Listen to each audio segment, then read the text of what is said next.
ने वहां पर हाजिरी भर करके देखा था कि कौन लोग वहां पर इनएक्टिव हैं, कौन लोग हैं ही नहीं। कई लोग ऐसे भी थे जो पहले कार्यकारिणी में थे, वो छोड़ करके लोकसभा चुनाव में चले गए या विधानसभा चुनाव में चले गए या किसी की दुर्भाग्य से डेथ हो गई। काफी ऐसे लोग थे, तो उन सबका हमने रिव्यू किया और हमारी ब्लॉक की कार्यकारिणी और मंडलों की कार्यकारिणी हम लोग बना रहे हैं। मुझे बताते हुए खुशी है कि हमारे तमाम ब्लॉक की कार्यकारिणी में पूरी तरीके से हमने इसको अपडेट कर लिया है और मंडल की कार्यकारिणी में भी 80% काम आज की तारीख तक हमारा पूरा हो गया। हमारा बीएलए का जो काम है उसमें बीएलए हमने काफी जगह बना लिए, करीब 72 विधानसभा क्षेत्रों में। बट चुनाव आयोग ने अभी 4 दिन पहले उसमें संशोधन किया कि पहले फोटो नहीं मांग रहे थे, अब फोटो मांग रहे हैं। तो हम ये चाहते हैं कि पूरी तरीके से जो फोटो और मोबाइल नंबर का उसमें कॉलम नहीं था और अभी 4 दिन पहले ही उन्होंने अपडेट किया है, तो हमने उसको दोबारा लगा दिया है। और हमारा ऐसा मानना है कि हम 28 तारीख पहले तमाम 200 विधानसभा क्षेत्रों के बीएलए हम लोग चुनाव आयोग को भिजवा देंगे और मंडल की पूरी कार्यकारिणी। अभी हमने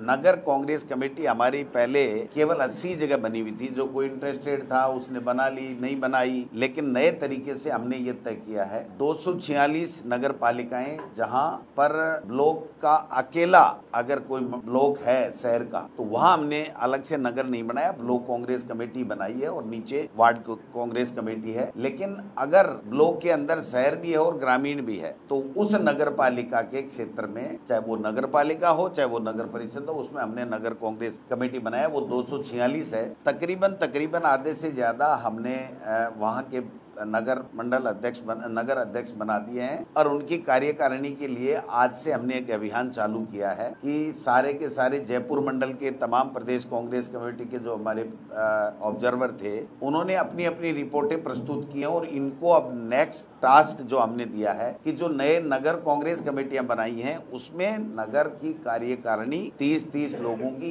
एक नगर अध्यक्ष और 30 की कार्यकारिणी हम लोग बनाएंगे। और ये कार्य भी हम इससे 28 तारीख से पूरा हम चाहते हैं कि करें। फिर भी छोटी मोटी कोई बात रहती है तो हम लोग पार्टी हाईकमान से बात करके और करेंगे। लेकिन मेरा कहना यह है कि हम एक ब्लॉक, मंडल, हमारा बूथ, हमारा नगर कांग्रेस कैसे काम कर रहा है, कौन विधायक प्रत्याशी कौन उन मीटिंगों में कितना पार्टिसिपेट कर रहा है, ये सारी चीजें हम लोग हमारी प्रदेश कांग्रेस कमेटी में अपडेट कर रहे हैं। मुझे बहुत खुशी है बताते हुए कि काफी जगह इतना अच्छा काम हुआ है कि ब्लॉक की कार्यकारिणी भी बूथ की कार्यकारिणी भी 11 की बन चुकी है, मंडल की कार्यकारिणी बन चुकी है, नगर अभी दिए हैं, तो नगर की कार्यकारिणी के लिए आज हमने इनको निर्देश दिया और बीएलए का जो अधूरा काम है उसके लिए हम दे रहे हैं। और तकरीबन 30% जो मंडल की कार्यकारिणी नहीं बनी है उसके लिए भी हम पूरा पारदर्शिता के साथ में हम लोग काम कर रहे हैं। जहां हमें ये सूचना मिल रही है कि यहाँ पर ब्लॉक अध्यक्ष कोऑपरेट नहीं कर रहा है, यहाँ मंडल अध्यक्ष कोऑपरेट नहीं कर रहा है, या मान लीजिए वो मंडल अध्यक्ष बन गया लेकिन वो इच्छुक नहीं है या वो निष्क्रिय है, तो उसकी रिपोर्ट भी हम पूरी तरीके से करके उसको कैसे ठीक किया जाए उस दिशा में हम काम कर रहे हैं। एक चीज माइनॉरिटीली नोट कर रहे हैं, क्योंकि संगठन जितना मजबूत होगा उतनी ही हमारी पार्टी मजबूत होगी। और नगर निकाय और पंचायत राज चुनाव में इन तमाम जो ब्लॉक अध्यक्षगण हैं, मंडल अध्यक्षगण हैं, नगर अध्यक्षगण हैं, इनकी कार्यकारिणी है, उनकी प्रमुख भूमिका हम लोग रखने वाले हैं। ये हमने फैसला लिया है, क्योंकि हमारे नेता खड़गे साहब और राहुल जी कह रहे हैं कि जिला कांग्रेस कमेटी की एमएलए और एमपी की टिकटों में भूमिका रखने का फैसला हमारी पार्टी हाईकमान ने किया है, तो प्रदेश कांग्रेस कमेटी ने भी ये फैसला किया है कि इन तमाम जो संगठन के पदाधिकारी हैं उनको हम नगर पालिका और पंचायती राज के टिकटों में इनकी प्रमुख भूमिका करने वाले हैं। और हमारा प्रयास रहेगा कि नगर पालिका और पंचायत राज चुनाव 50% लोगों को टिकट 50 साल से कम उम्र के नौजवानों को दी जाए। महिला, एससी, एसटी का जो रिजर्वेशन है उसके लिए जो भी क्राइटेरिया होगा वो हम पूरा करते हैं। लेकिन मुझे कहते हुए बड़ी तकलीफ हो रही है कि राजस्थान की सरकार यहाँ पर न तो पंचायती राज चुनाव कराना चाहती है, न नगर निकाय के चुनाव कराना चाहती है, और पूरी तरीके से पूरा सिस्टम ठप कर दिया है। न नगर पालिकाओं में पैसा जा रहा है, न उनके पास में कोई पट्टे वट्टे की जो आय होती थी उसको भी काम ठप कर दिया है। कोई मास्टर प्लान बन रहा था उसको ठप कर दिया है। पूरी तरीके से इलीगल कॉलोनियां बस रही हैं, लोग अतिक्रमण कर रहे हैं। एक तरीके से पूरी तरीके से ढांचा चरमराया हुआ है। न पंचायती राज का कोई सतूना बैठ रहा है। यहाँ से मुझे पता चला कि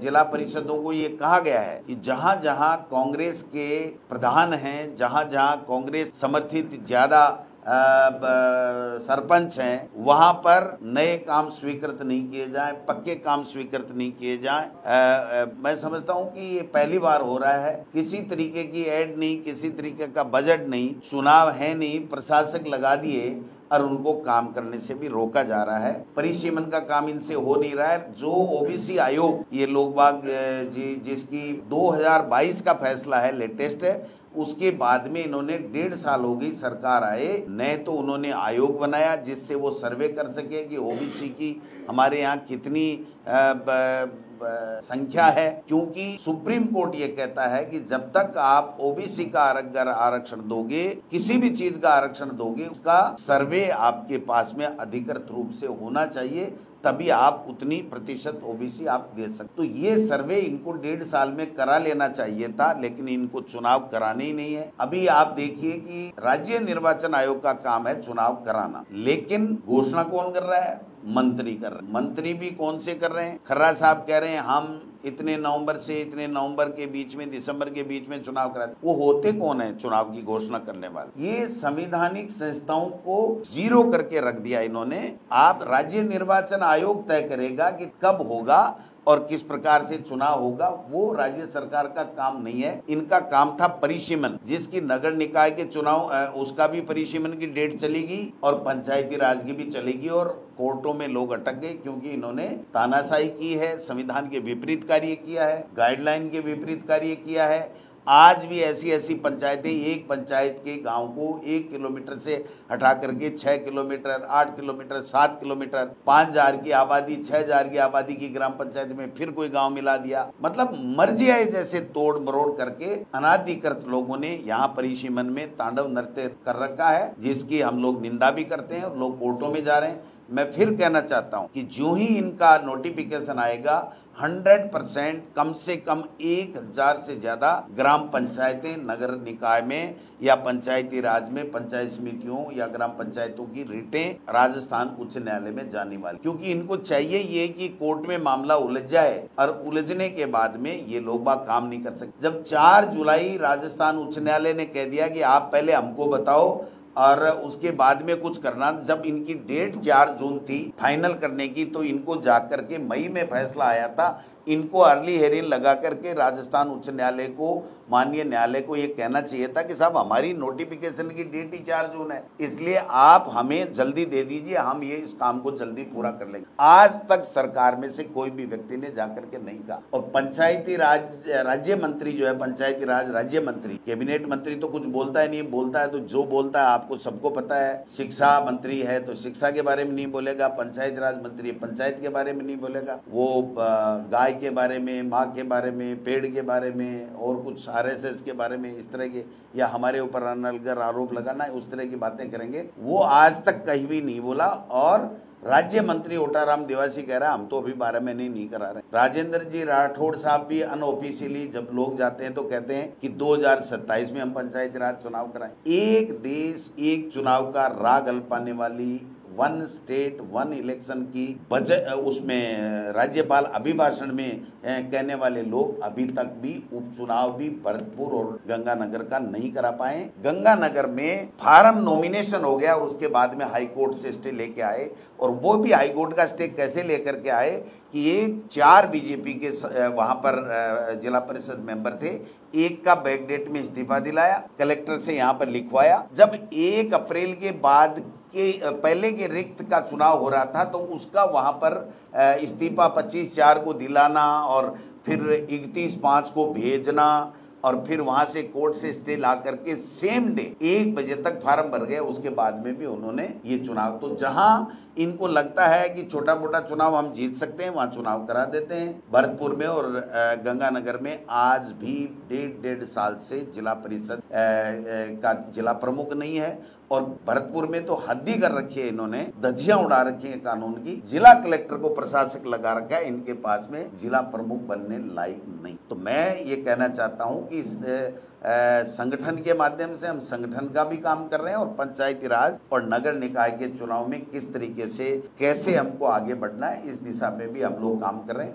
हमने एक एक जो 200 प्रभारी लगाए थे, एक एक की रिपोर्ट ली है कि आप कितनी दफा गए, ब्लॉक की मीटिंगें हुई, कितने लोग उपस्थित रहे, कितने लोग नहीं रहे, मंडल की बैठकें कैसे हुई, मंडल में कितने लोग उपस्थित रहे, मंडल की कार्यकारिणी जारी हुई कि नहीं हुई, हमारी जो है बूथ की कार्यकारिणी बनी कि नहीं, बीएलए बना कि नहीं, हमारा कितने लोग जिला परिषद के, पंचायत समिति के, कितने पार्षद, कितने जो, क्योंकि विस्तारित कार्यकारिणी में रायपुर अधिवेशन में ये जोड़ दिया गया था, तो पहले नहीं था। तो हमने कहा भाई जब जुड़ गया, कॉन्स्टिट्यूशनल प्रोविजन हो गया, तो हमको इस दिशा में भी आगे करना है। तो ये सारा काम लोग हम कर रहे हैं, और मैं समझता हूं कि जल्दी ही हम इस कार्य को जो समय है उसके ऊपर पूरा करने। जी देखिए साहब, मैं बहुत ऑनेस्टली कहूंगा, क्योंकि संगठन का काम है, अगर मैं छुपाऊंगा तो मुझे नुकसान होगा, पार्टी को नुकसान होगा।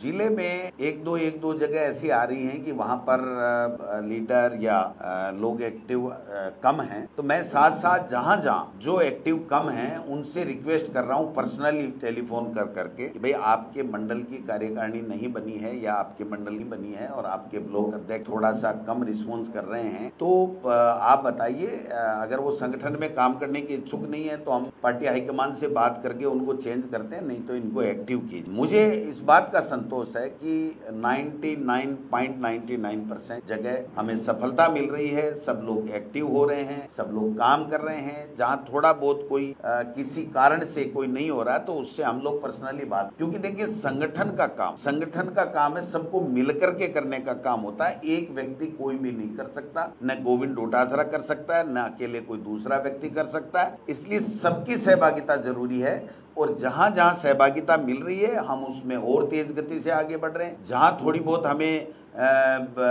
कमजोरी मिल रही है वहां पर हम रिक्वेस्ट कर करके आगे बढ़ा रहे हैं, और आवश्यकता हुई तो हम लोग उन लोगों को एक बार बुला करके अलग से बात भी कर लेंगे कि भाई यहाँ पर संगठन थोड़ा सा कमजोर, क्योंकि जहां हमारे एमएलए नहीं है, 3 बार हार गए, 4 बार हार गए, या हमने कैंडिडेट चेंज कर दिया, ब्लॉक अध्यक्ष पहले के हैं, तो इस तरीके की कई जगह जो है वो वास्तव में है टिपिकल है, लेकिन वो संख्या बहुत कम है। हम बहुत अच्छी संख्या में हैं, और हम चाहते हैं कि कांग्रेस राजस्थान में एक मॉडल पेश करे जो पूरे हिंदुस्तान में उसकी ये हो कि साहब संगठन का काम राजस्थान में बहुत अच्छा हो रहा है। ये हम प्रयास कर रहे हैं। बाकी तो नंबर देना पार्टी आला कमान का, आपके मीडिया का, हमारे कार्यकर्ताओं का, उनका काम है, लेकिन हम प्रयास कर रहे हैं। हमारे प्रयास में कोई कमी नहीं है, और हमें प्रयास में पूरा सपोर्ट मिल रहा है। तमाम बड़े लीडर, छोटे leader, MLA candidate, MP candidate, सबसे चर्चा करके सबको सामंजस्य से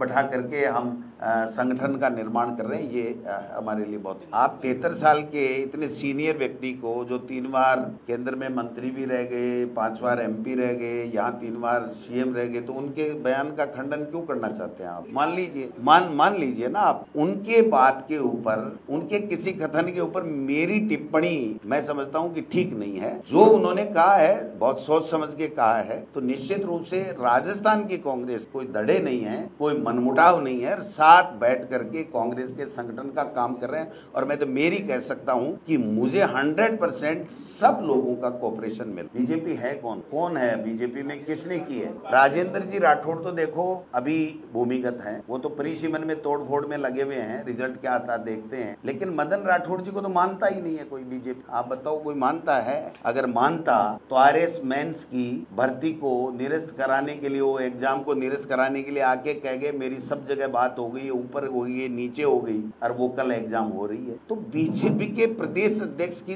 जिस पार्टी में ये हालत हो, और मुख्यमंत्री जिसके लिए उनके मंत्री कहते हैं कि मुख्यमंत्री जी ने कहा कि हम निरस्त करा देंगे, तो फिर ये बीच में तीसरी चीज आ कौन रही है? इसका मतलब जो हम कह रहे हैं कि न मुख्यमंत्री की चलती है, न प्रदेश अध्यक्ष की चलती है। बीजेपी में पर्ची से काम होते हैं या खर्ची से काम होते हैं। तो ब्यूरोक्रेट्स भी लगे हुए हैं, और दिल्ली से पर्चियां आती हैं वो लोग भी लगे हुए हैं, दिल्ली के लोग भी लगे हुए हैं। बाकी यहाँ पर तो मुझे तो लगता नहीं। किरोड़ी लाल मीणा साहब भी कह रहे हैं, मैंने भी कह दिया, दो उप मुख्यमंत्री कह रहे हैं, 40 विधायक कह रहे हैं, और रिजल्ट 0 आ रहा है। तो आप समझ सकते हो कि किस बीजेपी की बात कर रहे हैं। वो उनको अधिकार ही क्या है हमारी पार्टी के बारे में टिप्पणी करने का? वो तो अपनी देखें, और राज में वो हैं, जवाबदेही उनकी बनती है कि आपका ये जो कुशासन है, आपके जो माफिया हावी है, आपका ब्यूरोक्रेट्स हावी है, आपसे आईएएस की लिस्ट निकलती नहीं, आरएएस की लिस्ट आपके ट्रांसफर की निकलती नहीं, बैन होते नहीं, मंत्रिमंडल विस्तार होती नहीं, पर्चियां बदलने की रोजाना अफवाहें आती हैं या सही आती हैं, रोजाना न्यूजें दिल्ली से आती रहती हैं। तो उसको संभालो ना।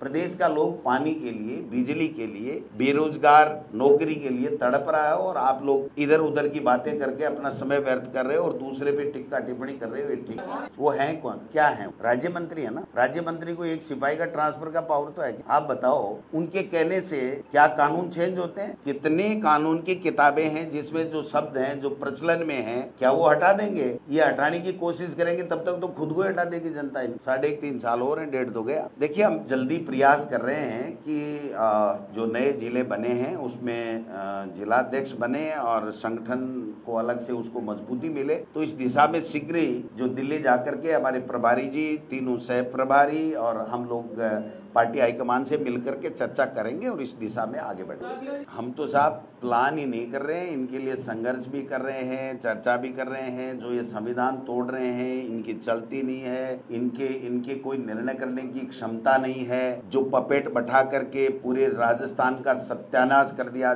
जनादेश का अनादर कर दिया, उसके लिए भी रोजाना बात करते हैं। संविधान बचाओ की रैलियां कर रहे हैं, जिलों में जा रहे हैं और कर रहे हैं। इन युवाओं के लिए डेली बात करते हैं कि इनके आप निर्णय तो कीजिए, कोई भी निर्णय कीजिए, निर्णय कीजिए। जब 2 उप मुख्यमंत्री और 40 विधायक और मंत्री लिख दे और इनका एक कैबिनेट मंत्री जाकर के वहां पर आश्वासन दे आए और इनका प्रदेश अध्यक्ष आश्वासन दे आए और उसके बाद में रिजल्ट 0 आए, तो मैं तो कहता हूँ डूब के मर जाना चाहिए। कौन नहीं गए? मदन राठौड़ नहीं गए? कौन? पर्ची आ गई होगी, तेरे को मना करना है। वरना तो हमने और आपने तो देखा था कि वो बच्चों में खड़े होकर के मुस्कुरा के कह रहे थे जहां पहुंचानी थी बात पहुंचा दी है, जहां पहुंचानी थी पहुंचा दी है। वो अगले ने नहीं झेली या इन्होंने बात नहीं फेंकी, मुझे तो पता नहीं। लेकिन ये दुर्भाग्य है कि इस तरीके का स्टफ आ गया और ये लोग सरकार में बैठे हैं जो कोई जवाबदारी नहीं है, कोई बात ही नहीं है, कोई निर्णय की बात ही नहीं है। आप बताइए, वरना पहले दिन कह देते कि नहीं ये एग्जाम समय पे होगी, हमारा ये टाइम टेबल है।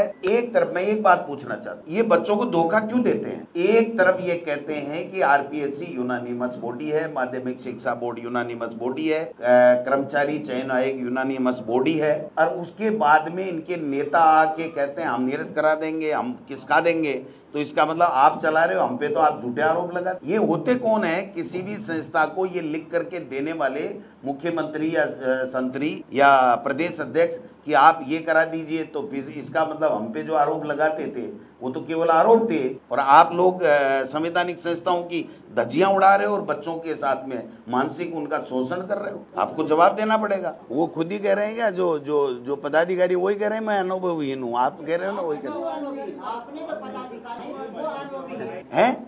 इसके लिए कौन कह रहा है आपको? है नहीं, आपको गलत मिला, कोई बीजेपी का आदमी मिल गया और वो कांग्रेस का बनकर के बरगलाना चाहता है। ये निर्णय पार्टी हाईकमान लेता है कि किस स्टेट में किस तरीके से हमें संगठन को मजबूती देनी है। हमें जो काम दिया गया वो हम बखूबी पूरा सबके साथ लेकर के कर रहे हैं। बाकी पार्टी हाईकमान का निर्णय, जो निर्णय लेगी उस निर्णय के मुताबिक पालना करेंगे हम लोग। राहुल गांधी और खड़गे साहब कहते हैं वो हमारे लिए आदेश है, तो वो जो करेंगे वो पार्टी में चलेगा। आज की तारीख में हमें जिम्मेदारी दे रखी है कि संगठन को खड़गे साहब ने आप सबके सामने कहा था कि भाई काफी अच्छा काम हुआ है, बट जो रिक्तियां हैं वो आप कितने दिन में कर दोगे। मैंने उनको 2 महीने का समय लिया था। मैं कोशिश करता हूं कि वो 2 महीने में मैं पूरा करके दूं, ये मेरी ड्यूटी है। फिर बाकी पार्टी हाईकमान जो भी निर्णय लेगा, जिस तरीके से संगठन को आगे चलाना चाहेगा वैसे चलाए, कोई दिक्कत। अब देखिए साहब, वो तो एक कहावत थी वैसे, न तो वो बंदर हैं क्योंकि वो मेरे बड़े भाई हैं, आदरणीय हैं, 7 बार के विधायक, बहुत ही अनुभवी हैं, लेकिन वो अभी राजस्थान की विधानसभा लोकसभा में नहीं है, तो उनको पार्टी ने काम दिया होगा, बट पार्टी में दिया हुआ काम पार्टी तक सीमित हो रहना चाहिए। सीएमओ, नगर निकाय के अधिकारी और पंचायत राज के अधिकारियों तक उनकी चिट्ठियां जाकर के, अगर कोई पंचायतों को नियम विरुद्ध तोड़ मरोड़ किया जाता है, नगर पालिकाओं को तोड़ मरोड़ किया जाता है, तो वो गलत है और वो गलत काम वो कर रहे हैं। और भजन लाल जी जैसे एसआई भर्ती, जैसे आरएएस की परीक्षा का निर्णय करने में अपने आप को असक्षम पा रहे, उसी तरीके से वो उनको भी रोकने में वो अपने आप को ऐसा है। देखिए, इनका काम ही नहीं है ये कि भाई जनता के लिए कोई कल्याणकारी योजना लाएं, या जो कल्याणकारी योजना पहले की सरकार की चल रही है उसको और ज्यादा मजबूत करें, कोई कमी खामी तो ठीक रहे। इनका काम ही नहीं है ये। इनका तो काम है एक दूसरे की गोभी खोदना है। बीजेपी में एक दूसरे की गोभी खोदने में लगे हुए हैं। सबको एक भय है कि दिल्ली से कब किसकी पर्ची आ जाए, और उस पर्ची के चक्कर में अगर हमारा मंत्री या मुख्यमंत्री ये कहने लग जाए कि यार मेरे से डायरेक्ट फोन पे बात मत किया करो, मेरा फोन दिल्ली वाले सुनते हैं, तो आप समझ सकते हो कि उस प्रदेश का क्या हाल। जो लोग आके बताते हैं कि मुख्यमंत्री और मंत्री ऐसा कहते रहते हैं कि आप डायरेक्ट फोन पे बात मत किया, जो हमने सुना है लोगों से वो बता रहा हूँ। सही क्या है वो तो वो खुद कभी बता देंगे। कहते रहते हैं कि आप समझा करो, डायरेक्ट कॉल मत किया करो, मेरे फोन भी ऊपर तक बातें जाती हैं। तो अब क्या हो रहा है, ये अदृश्य शक्ति काम कर रही है राजस्थान में, चुने हुए जनप्रतिनिधि काम। अब टेप की मैं नहीं कह रहा, मेरी सूचनाएं जाती रहती हैं, ऐसा लोग कहते हैं, बीजेपी के लोग कहते हैं, जो काम करके, जो काम कराने के लिए आते हैं, जब बात करते हैं तो वो कहते हैं कि भाई फोन पे आप कम से कम बात किया करो, आके मिला करो, और मिलने के बाद में काम नहीं होते, ये भी शिकायत है लोग। साहब अब आप क्या काम करते हो बताओ? आप और हम जब संवाद रखते हैं तो सब चीजें आ ही जाती है ना, छन छन। हमारी भी आपके पास आती है, रोजाना कोई न कोई कॉलम पढ़ने को मिलता है, तो उनकी भी कोई न कोई तो आती ही रहता है सबको। नहीं, मैं तो इसलिए कह रहा हूँ कि उनकी 0 चलती है, मेरी 1% भी चलती तो ज्यादा हो गई ना, 0 से तो 1 ज्यादा हो गया, उनकी किसी की नहीं चलती। आप इन मंत्रियों का रिकॉर्ड उठा के देख लो, ये अपने अपने जिले में गए हैं, कितने लोग कार्यकर्ता या जन सुनवाई में इनसे मिले हैं, जिला कलेक्टर जो नहीं रखता, तो ये जाते हैं कलेक्टर के पास बैठते हैं, वो फोटो खिंचाते हैं, वहां से थूक मुट्ठी में बैठ गाड़ी में आ जाते हैं। कोई लेना देना नहीं है न बीजेपी। एक मंत्री का एक कार्यक्रम 1.5 साल में, कोई उसके इंचार्ज डिस्ट्रिक्ट में कोई उद्घाटन का बता दो, कोई शिलान्यास का बता दो, कोई कार्यकर्ता सम्मेलन बता दो। आप बताओ ना। देखो,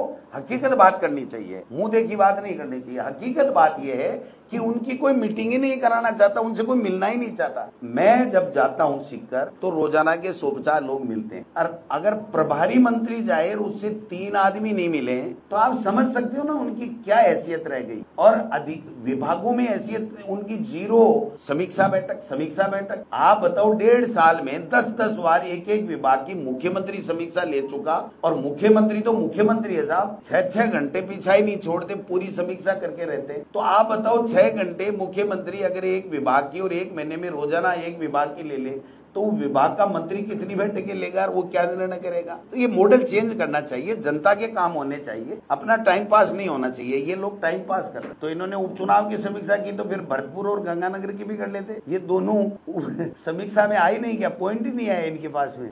अरे साहब क्या बात करते हो, उनके समय में संगठन कमजोर होता तो हम राज में कैसे आते? अब भी हम काम कर रहे हैं, क्यों चिंता कर रहे हो आप हम पे कंपटीशन पैदा करवाना चाहते हो? आप मेरे मित्र नहीं दुश्मन बन रहे हो धीरे धीरे। चाहता, लेकिन किसान को क्या सही असली खाद बीज समय पे उचित रेट पर मिल रहा है कि नहीं मिल रहा है? अधिकारी सस्पेंड हो गए वो तो छोड़िए, लेकिन किन किन पे छापा मारा और कितना बीज और कितना खाद नकली बिक गया उन फैक्ट्रियों से, और वो कितने किसानों के पास में चला गया और कितने किसानों ने उसका उपयोग कर लिया, उनका क्या होगा? जिनको ये कह रहे हैं कि नकली खाद है, उस फैक्ट्री से कितना माल गया और कहां गया, वो उपयोग में हुआ या नहीं हुआ, उसको डिस्ट्रॉय किया या नहीं किया नकली को, ये बात सामने आनी चाहिए।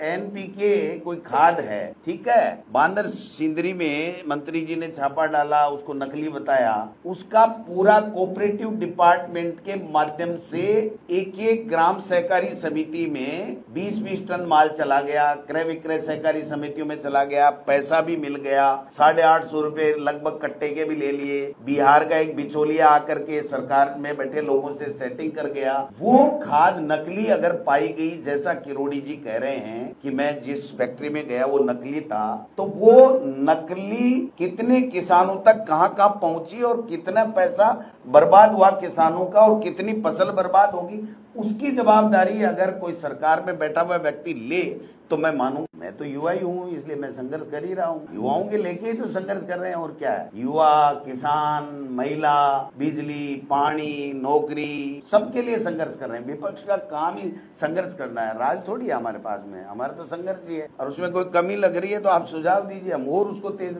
आगे बढ़ाए। थैंक यू, नमस्कार। क्या बताओ, क्या जातिगत में? हाँ, हो गया तो क्या हुआ? आप बताइए, पूरे देश में जब